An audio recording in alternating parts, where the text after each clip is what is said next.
Students of 10th, let's revise the chapter 3 from history, nationalism in India. इस chapter में आप ये सारे लेसन्स पढ़ चुके हैं, जिसमें पहला लेसन है फर्स्ट वर्ल्ड वॉर, खिलाफत एंड नॉन कॉपरेशन मूवमेंट। तो हम पहले देखे थे क्या कि 1914 में जब फर्स्ट वर्ल्ड वॉर हुआ, पूरे कंट्री के अंदर टैक्स को बढ़ा दी गई, जिसकी वजह से आर्थिक स्थिति गड़बड़ हो गई। उसी चीज़ में लोगों में असंतुष्टि थी। 1950 में जब गांधी जी आए तो उन्होंने क्या किया, सत्याग्रह का आइडिया दिया। एक ऐसा मतलब प्रोसेस लड़ाई का जिसमें वायलेंस का सहारा ना लिया जाए और नॉन वायलेंस को फॉलो करते हुए ऑपरेशर्स को मतलब ऑपरेशर को क्या किया जाए, हिल किया जाए। इसके लिए गांधी जी ने 3 सत्याग्रह ऑर्गेनाइज भी किया, एक चंपारण में, दूसरा खेड़ा और तीसरा अहमदाबाद के अंदर। फिर हमने क्या देखा था कि 1919 में रॉलेट एक्ट आया, एक ऐसा एक्ट जिसके तहत किसी भी पॉलिटिकल एक्टिविस्ट को बिना किसी ट्रायल के लिए 2 साल के लिए जेल में डाल दो।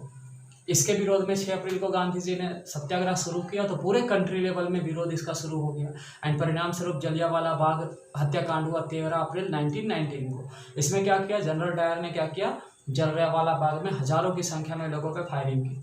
उसके बाद हमने क्या देखा कि जो खिलाफत, जो मुस्लिम लोग थे, मुस्लिम का जो हेड होता है खलीफा, उसके साथ हार्श ट्रीटी की गई फर्स्ट वर्ल्ड वॉर के बाद ऑटोमन टर्की में।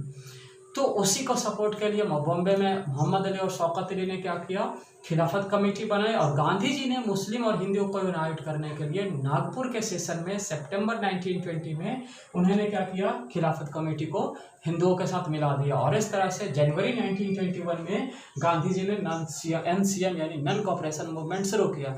इसका मतलब बिना कॉपरेशन के ब्रिटिश हमारे ऊपर शासन कर ही नहीं सकता है, तो किसी चीज़ में उसे कॉपरेट ना करें।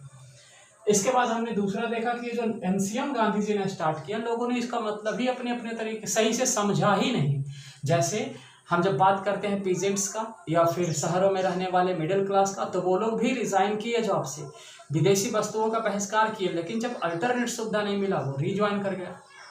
अवध के जो किसान थे वो लैंडलॉर्ड, ताल्लुकदार और हाई रेंट के खिलाफ में उन्होंने मूवमेंट बुक में शामिल हुए, जिसमें बाबा रामचंद्र, जवाहरलाल नेहरू ने मिल करके अवध किसान सभा नामक संगठन भी बनाई किसानों के लिए।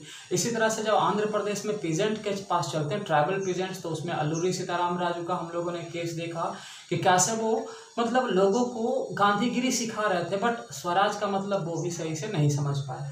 तो ये सब फैल रहा। इसी तरह से जो प्लांटेशन वर्कर थे असम में, ये प्लांटेशन वर्कर जो थे, इनको भी पता नहीं था स्वराज का मतलब, और ये फील्ड छोड़ के भागने लगे।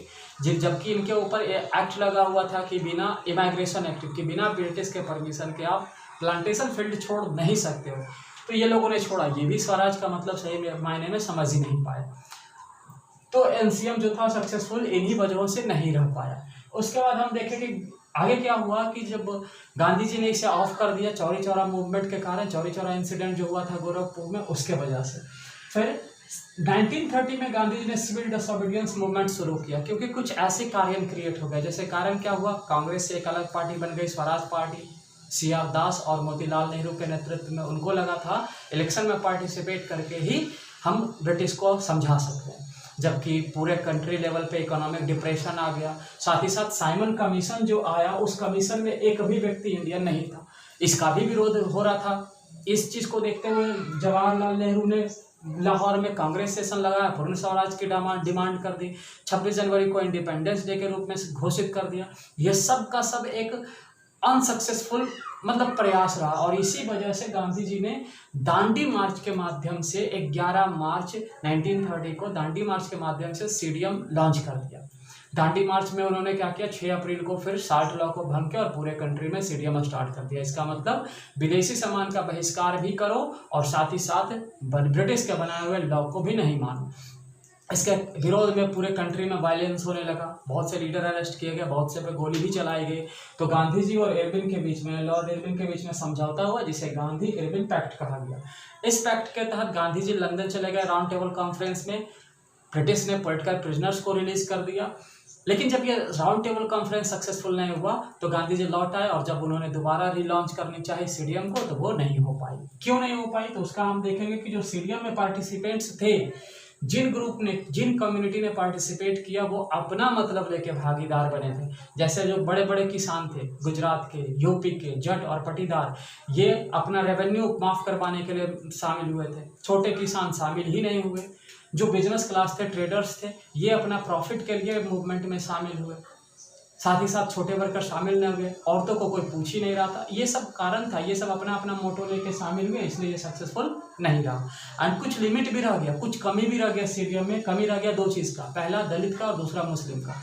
दलित को सब लोग छुआछूत की भावना से देखते थे, जिसके वजह से भीमराव अम्बेडकर, महात्मा गांधी के बीच में एक समझौता भी होता है पूना पैक्ट करके, एंड दलित को क्या करता है, रिजर्व सीट मिलता है। मुसलमान के बीच और हिंदुओं के बीच जो खाई थी वो बढ़ती चली गई। हिंदू महासभा का कोई व्यक्ति M.R. जायकर ने क्या किया, खुल के मतलब बोल दिया मुसलमानों के बारे में, जिसके वजह से मुसलमान और हिंदू के बीच में यूनिटी जो थी वो पूरी तरह से खत्म हो गई।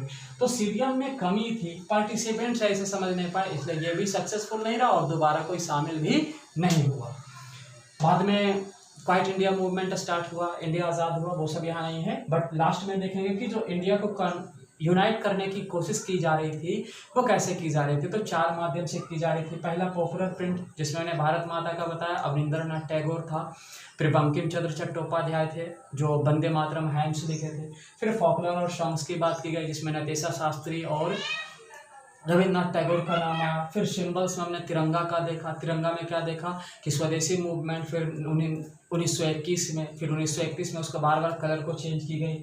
फिर हिस्ट्री और फिक्शंस को रिपीट की गई ताकि इंडिया के इतिहास को और इंडिया के सही कल्चर को समझी जा सके। तो इसी के साथ ये शॉर्ट में रिपीट हो गया, रिवाइज हो गया। अब अगर आपको ये क्लियर नहीं समझ में आया तो आप यूट्यूब पे जा करके स्कूल का चैनल खोलिए और इसे आप फिर से विस्तार से देख सकते हैं। That's all.